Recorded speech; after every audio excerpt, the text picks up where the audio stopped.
Donc bonjour à tous, nouvelle vidéo sur les chiffres. Donc on a vu le chiffre 0, le chiffre 1, le chiffre 2. Donc maintenant on va entamer ce fameux chiffre 3. Donc comme vous avez l'habitude, donc la fameuse étymologie ici. Donc ce qu'il faut savoir, c'est qu'à l'origine il n'y a pas de voyelles dans les textes anciens.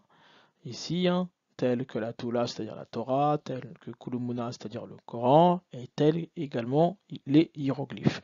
Ce qu'on appelle tout simplement l'écriture hiéroglyphique, qu'on a ici déjà vu ici. Donc, on a vu que l'écriture proto-sinaïtique, ce que vous appelez l'hébreu moderne, l'arabe moderne, le grec, le latin, en réalité, c'est égal à l'écriture hiéroglyphique, qui est tout simplement l'écriture consonantique, c'est-à-dire l'écriture des consonnes.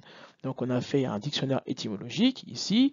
Donc, petit exemple, comme d'habitude, donc Kadhafi, en français se dit Gaddafi en anglais, donc le K égale le G, la rivière de Rouvironza, parfois appelée la rivière de Louvironza, donc le R égale le L, etc.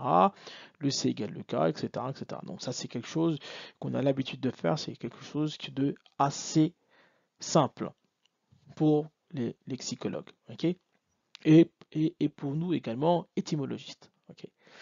Donc du coup ici, ce fameux livre en question que je cherche à chaque fois, qui est vachement intéressant, dont j'arrive jamais à savoir d'où cela provient. Donc celui qui a fait ça, il a extrêmement bien compris. Donc les langues Congo ici, les hiéroglyphes, le proto-sinaïtique, le proto-canadien, etc. Et ça descend. Donc très bel arbre ici des langues. Il a entièrement bien compris. Donc on vous donne ici un exemple. Donc ici en hébreu moderne, ici on a mat. Mat se dit homme. Vous voyez ici, mat se dit homme ici. Donc mat, ce que j'appelle le niveau 1 se dit homme. Donc en hébreu moderne. Et regardez au niveau 0, on a motu. Ici, donc dans les langues africaines, donc les langues africaines, je l'appelle le bouela, donc le bouela hébreu, en tout cas le bouela ça veut dire hébreu, pardon, donc le bouela originel, c'est-à-dire en fait les langues africaines, donc j'appelle originel, mais j'aurais pu appeler bouela tout court. Nous savons que bouela ça veut dire Abel, donc Abel veut dire hébreu, pour ceux qui découvrent nos vidéos. Et donc, langue africaine, les hiéroglyphes, donc on voit bien que la racine consonantique c'est MT, ici donc MT, ici, donc vous voyez bien que mat en hébreu moderne veut dire homme, et en lingala, kikongo, regardez, homme se dit également MT, se dit Moutou qui veut dire homme, personne, etc. Donc vous voyez bien que l'hébreu moderne, ce que vous appelez l'hébreu à l'heure actuelle, est bien et bien africain. Et nous l'avons prouvé dans X vidéos. Donc, je vous donne bien entendu notre fameuse pyramide des niveaux pour que vous compreniez ce que nous faisons. Donc nous mettons tout simplement le niveau 3 ici, donc l'arabe, ce que j'appelle l'arabe occidental, c'est-à-dire le Coran actuel. Le niveau 2, on va mettre le grec, le latin, donc les Bibles actuelles. Ensuite, je mets au niveau 1, je mets l'hébreu occidental, la Bible et la Torah actuelle.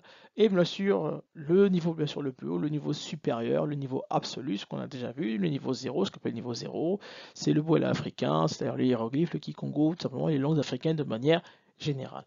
Ok. Donc, lorsqu'il y a un mot en grec, je passe toujours par l'hébreu occidental pour ensuite vous le prouver en bouela, ou parfois également je passais par l'arabe du Coran, ici, que je vais directement mettre ici au niveau 1, puis ici dans les langues africaines. Donc je fais toujours en fait régulièrement, pour ceux qui regardent nos vidéos, je fais toujours souvent grec ou arabe, hébreu occidental, langues africaines. Parfois aussi ça m'arrive de faire directement le niveau 3, niveau 0, mais bon, ça reste quand même assez rare. Et bon voilà, donc voilà comment nous procédons pour trouver les mots. Donc pour cela, nous allons dans Bibélé, donc de la Genèse, dans la Bible, et nous allons voir de quoi parle le troisième jour. Donc l'introduction, bien sûr, du chiffre 3. Donc ici, on a Dieu dit que les eaux qui sont au-dessus du ciel se rassemblent dans un seul lieu et que le sec apparaisse. Et cela fut ainsi. Dieu appela le sec terre et il appela la masse des eaux mer. Dieu vit que cela était bon, puis Dieu dit que la terre produise de la verdure, de l'herbe portant de la semence des arbres fruitiers, donnant du fruit selon leurs espèces et ayant en eux leur semence sur la terre. Et cela fut ainsi. La terre produisit de la verdure, de l'herbe portant de la semence selon son espèce, et des arbres donnant du fruit, et ayant en eux leur semence selon leurs espèces. Dieu vit que cela était bon, ainsi lui un soir, et lui un matin, ce fut le troisième jour. Donc de quoi parle le chiffre 3? Le chiffre 3 nous parle du sec, nous parle de la mer, nous parle de la terre, nous parle des fruits et nous parle de la verdure. En sachant que la mer, nous avons vu que c'est le chiffre 2 qui en parle. Et le chiffre 3, comme par hasard, en parle également.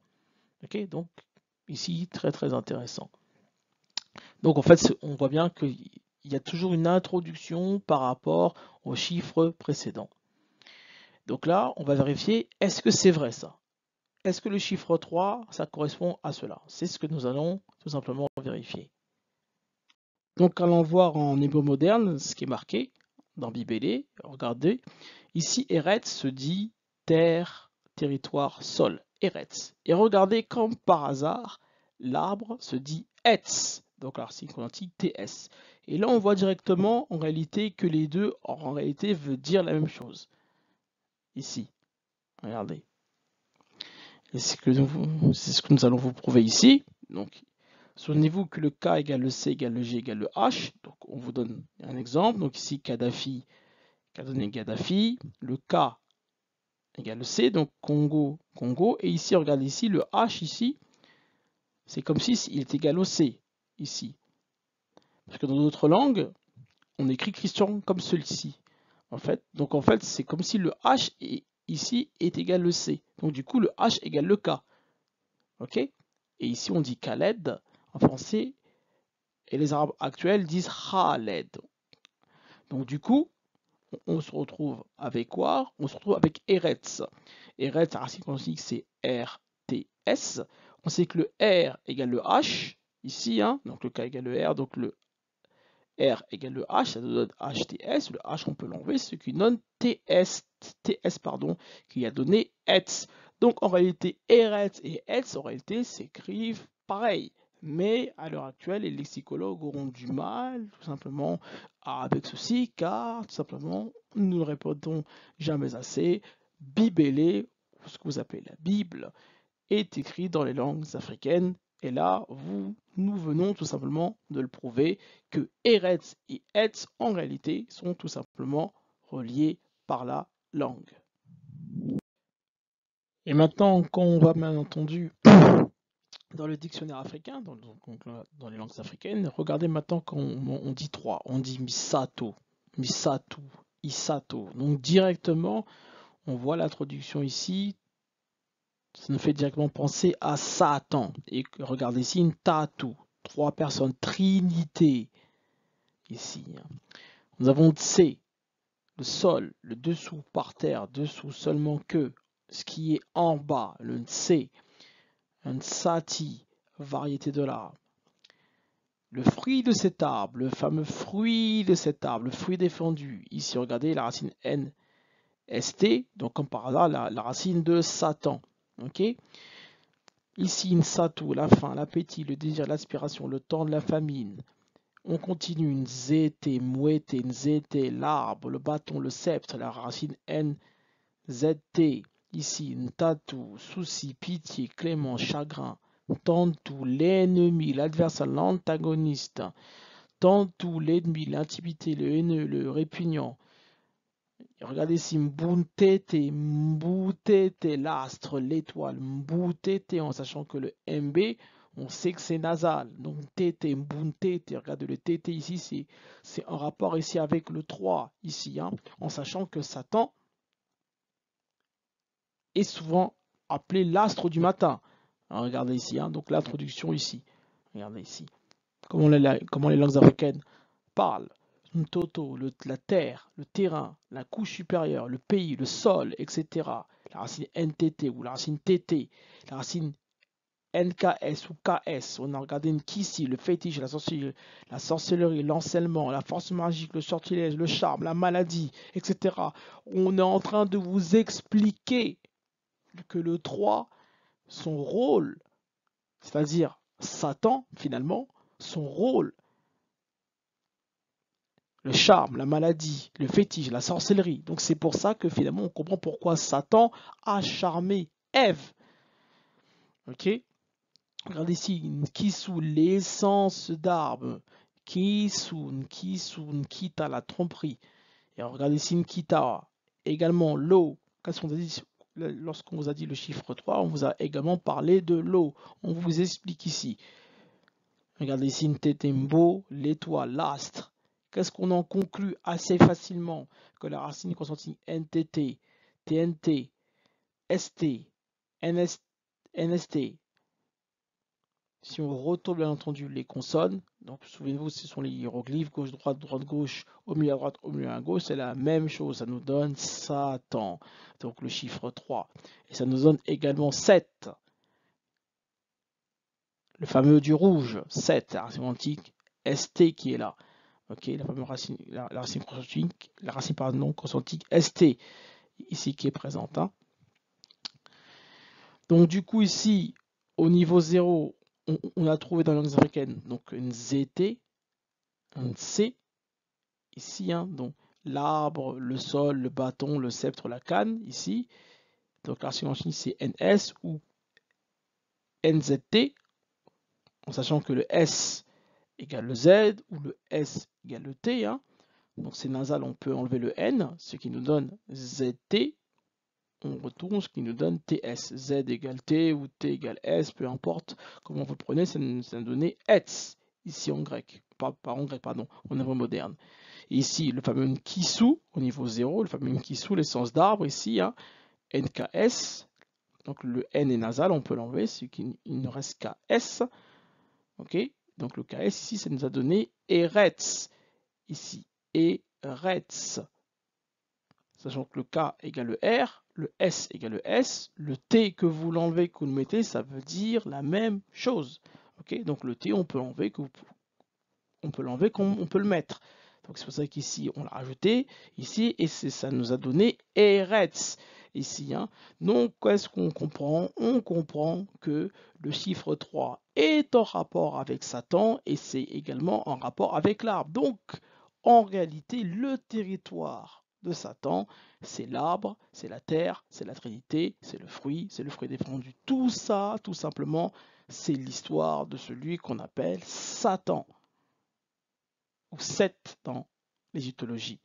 Okay, donc, c'est les territoires de l'interdit. Donc, on comprend pourquoi, tout simplement, pourquoi on parle du fruit défendu, car le territoire de Satan, c'est tout simplement l'arbre. Okay, ça, il faut bien le saisir. Et pourquoi Satan a charmé Ève? Car Ève est tout simplement la deuxième personne.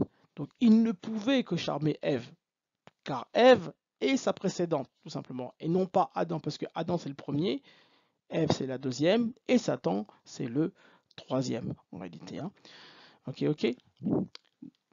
Donc là, c'est vraiment extraordinaire, ce fameux chiffre 3. Donc on découvre que Satan, son territoire à la base, c'est simplement les arbres feuilletiers, c'est les arbres, c'est la terre, c'est le désert, c'est le fruit défendu, donc ce territoire. Donc forcément, quand Dieu dit qu'il ne faut pas manger le fruit défendu, en réalité, il ne voulait pas qu'il rencontre celui qu'on surnomme Satan, tout simplement. Donc voilà.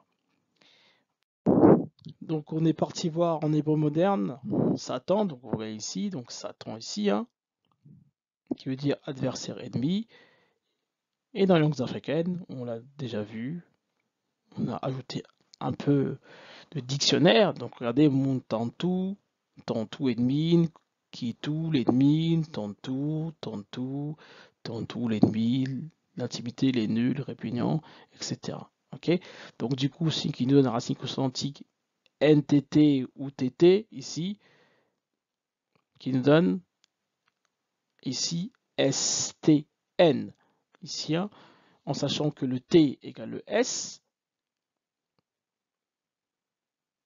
Donc du coup, on retourne les consonnes, ce qui nous donne STN, qui nous donne simplement ce qui a donné Satan en hébreu occidental, le fameux niveau 1. Donc le 3 est en rapport avec Satan. Okay, et on voit l'histoire de Satan, tout autour de Satan, son histoire est vraiment liée par son nom, tout simplement. Donc aussi on continue, même si on l'a un peu déjà vu, donc ici Nkita, l'adepte, Nkiti le marchand, Nkitu la sauvagerie, le peureux, le timide, Sensa le haut, le mal, la convulsion, Sensa l'ouverture, Sensa le territoire, et le Nsi le pays, la contrée, le fameux sol. Donc on comprend d'où vient le nom de Satan. Vraiment extraordinaire, ça raconte tout simplement son histoire. Donc le Tsi ici, le racine consonantique NS, on peut rajouter le T comme on peut l'enlever, ça vient la même chose, ça nous donne ici Satan. Ici, hein. Donc Sensa pareil, donc racine consonantique NSS, tout simplement que le S égale le T, donc NTS, on retourne les consonnes, ça nous donne Satan. Nkitu, Nkita pareil, on l'a déjà vu, hein. NKT égale NST, ce qui nous donne également Satan. Ok? Donc voilà, voilà. Donc bien entendu, vous savez comment je suis. Moi, je passe toujours par également les hiéroglyphes pour vous prouver encore plus que nous avons raison et que les hiéroglyphes, ce que vous appelez les hiéroglyphes égyptiens et bibélés, c'est-à-dire la Bible, c'est le même langage. Donc c'est ce que nous allons vous prouver. Ok? Donc du coup ici, nous avons les 6 rois dieux dans l'ordre. Entre guillemets, ce que disent les égyptologies. Ici, nous avons Ré, nous avons également en numéro 2 Chou, et ici, nous avons Geb. Ici, le chiffre 3, ici, Geb, en troisième position. Et comme par hasard, quand on va voir Geb ici, donc on lui dit que Geb, ou Keb, ou Seb, ou Gebeb, etc., fait partie de la grande Héade de Néapolis. Il est le dieu de la terre, de sa fertilité. Il est le dieu de la terre, de sa fertilité, des plantes et des minéraux. Il symbolise la terre, ses fruits et son eau. Souvenez-vous, on a parlé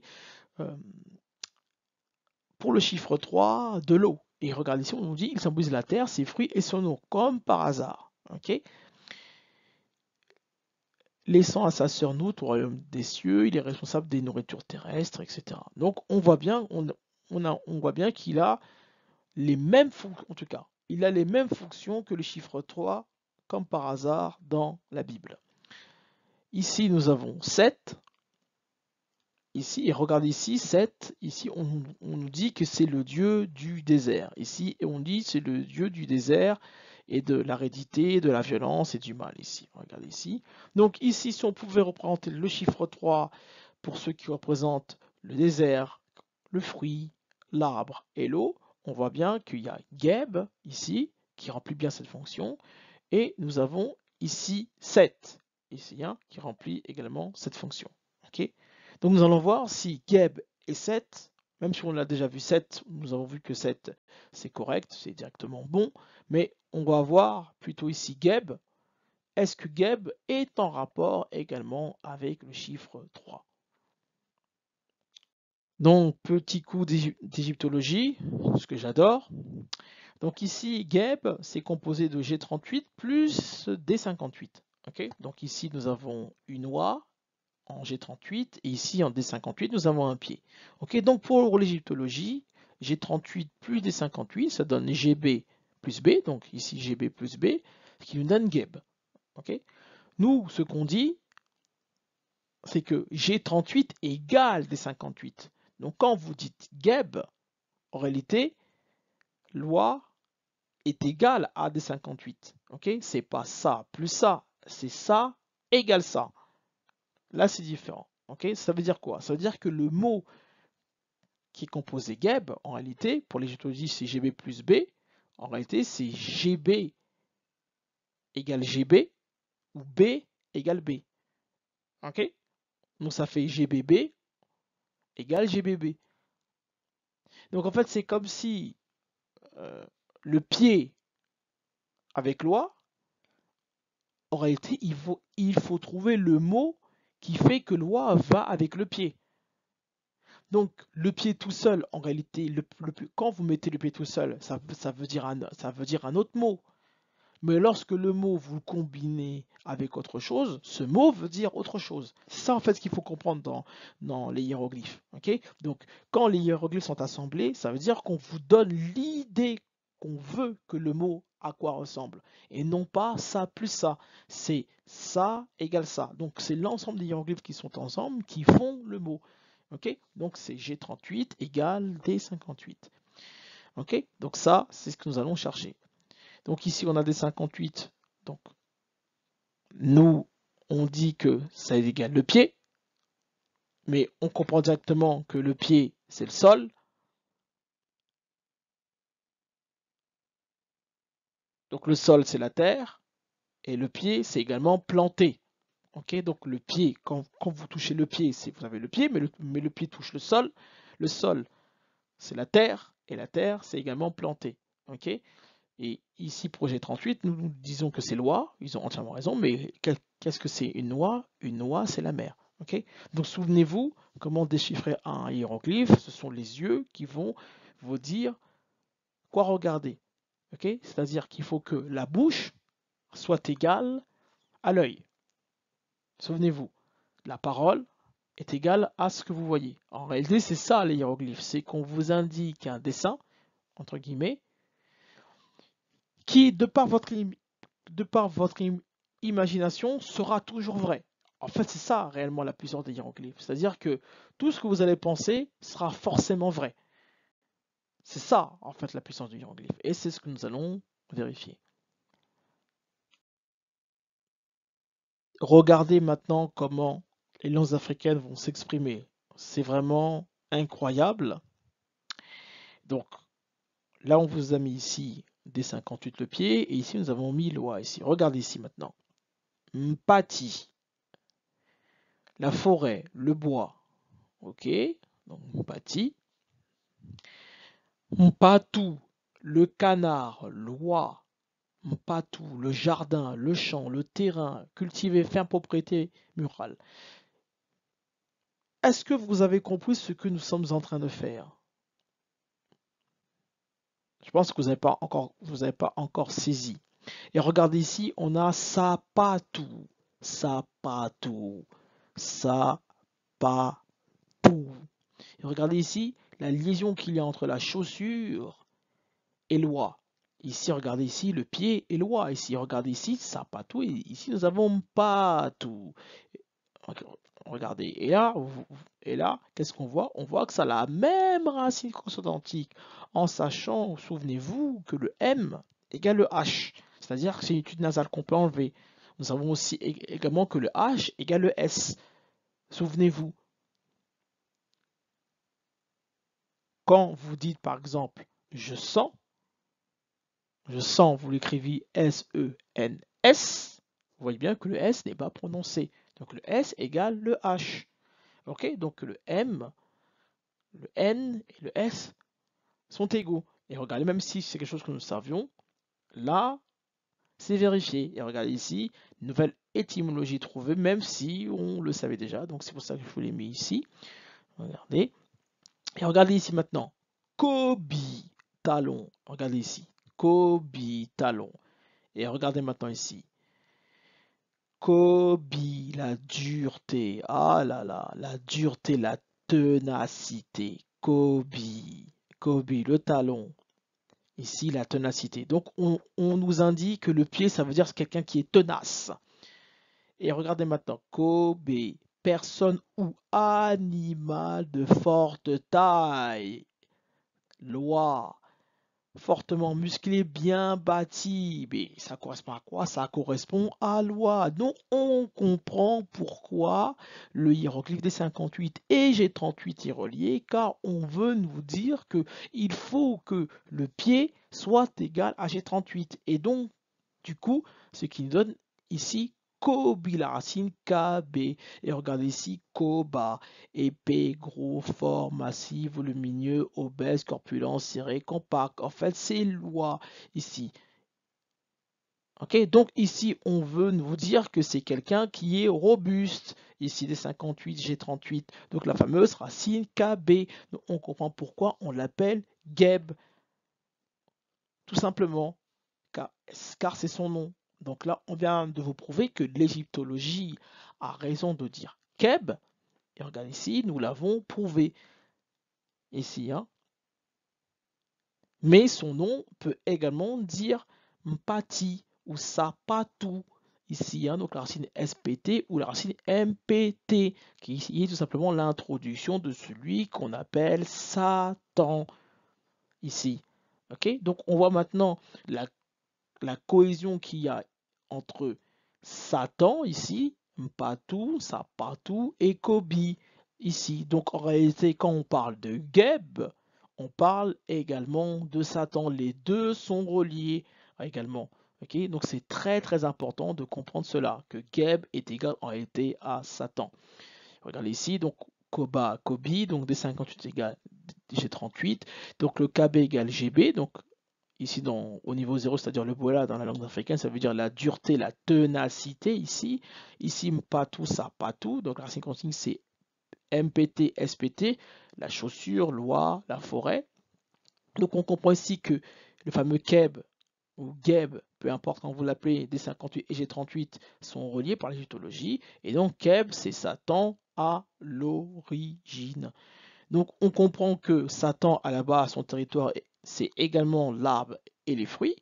Donc Dieu, en réalité, lui a retiré son territoire fruitier pour en faire celui qui est simplement dans le désert, c'est-à-dire Seth, celui que vous appelez Seth, c'est-à-dire le fameux Dieu rouge. Ok, donc le désert, c'est DST, et même en plus, on le voit ici en latin ou en français. Donc ici c'est DSRT. C'est vrai que là je suis allé un peu trop rapidement ici. C'est vrai que la racine quantique c'est DSRT. Bon, j'étais un peu rapide. Ici en fait, ici le R, ici on peut l'enlever. Ici le R on peut l'enlever. C'est comme si ici il y avait un H car le R égale également le H égale le K ici.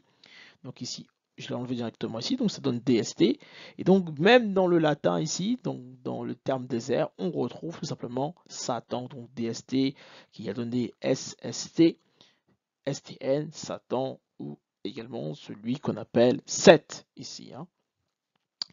C'est vrai que là, je suis allé un peu trop rapidement, mais bon, c'est pas très grave pour ceux qui comprennent, c'est bon, c'est quand même assez simple ici. Ok, donc je répète encore une fois ce que nous avons déjà dit. Donc du coup, donc Satan était présent devant l'arbre défendu, car à la base, c'est tout simplement son territoire. Ok, donc du coup, ici, on comprend quelque chose ici. Donc ici, là, bien sûr, j'ai fait une petite analyse. Donc on comprend ici que Adam, c'est le premier. Donc, ok, en 2, on voit Ève. Et en 3, on voit l'apparition de Satan. Ok, donc le fait qu'il soit 2, la troisième personne, c'était forcément Satan. Et donc, c'est pour ça que Dieu leur a interdit tout simplement de aller vers ce fameux fruit défendu, car en réalité, l'arbre est représentatif du territoire de Satan, c'est-à-dire c'est la rencontre du défendu et forcément l'apparition de Satan. Et donc ici, regardez, 2 points, donc je mets Adam, c'est le soleil, c'est le noir, donc ça c'est par rapport à ce que nous avons vu avec le chiffre 1, donc Adam c'est le soleil, c'est le noir, et ici le fameux chiffre 1, le chiffre 2 c'est l'eau, donc c'est la multiplication, ce que nous avons vu avec le chiffre 2, donc c'est Ève, Ève en réalité représente l'eau, la reproduction. Donc l'eau, la reproduction, c'est les chiffres 2, c'est ce que nous avons vu dans la précédente vidéo. Et maintenant, on apprend que Satan, ici, c'est le fameux chiffre 3. Donc le fameux chiffre 3, donc c'est l'herbe, le fruit et la terre. Ok. Donc ici, c'est ce que nous avons appris de par ces fameux chiffres. Donc, conclusion des chiffres ici. Donc là, on a appris le chiffre 3. Donc dans la Bible, qu'est-ce qui représente le chiffre 3? Nous avons Satan. On a découvert Satan, et nous avons également Seth. Seth qui est simplement le troisième fils de Douama, c'est-à-dire Adam. Pour l'instant, on n'a pas encore vu, mais grâce à cette vidéo sur le chiffre 3, on apprend que Seth est représenté par le chiffre 3. Et comme par hasard, c'est le troisième fils de Douama. Donc, dans Bibélé, on les appelle comment ici? Donc, dans les langues africaines, donc Tantou, Kobi, Sampatu. Donc, les hiéroglyphes, c'est la racine consonantique ici. Donc, en égyptologie, ils sont appelés Seth, Keb. Ici, la signification africaine, donc la terre, le fruit, l'herbe, le territoire, l'arbre, l'astre. et la signification égyptologique, donc l'ennemi, le sol, le fruit, l'herbe. Donc là, vous voyez que la signification africaine ici est beaucoup plus complète que la signification égyptologique. Okay. Même si les deux, en réalité, les deux se complètent, hein, tout simplement. Hein. On a complété ici. Donc j'espère que cette vidéo vous a plu, bien entendu. Donc on a appris quand même des choses assez étranges. Donc on apprend que pour l'instant les chiffres sont au bon endroit. On comprend que Bibélé est dans une langue qui nous dépasse, que tout ce qui est lié et tout ce qui est marqué est vérifié. Et ça, c'est quelque chose qui fait quand même assez peur. Et vous allez voir également avec le chiffre 4, ça va encore plus vous faire peur. Vous verrez pourquoi. Ok. En tout cas, j'espère que la vidéo vous a plu. Étudions, étudiez, ciao ciao.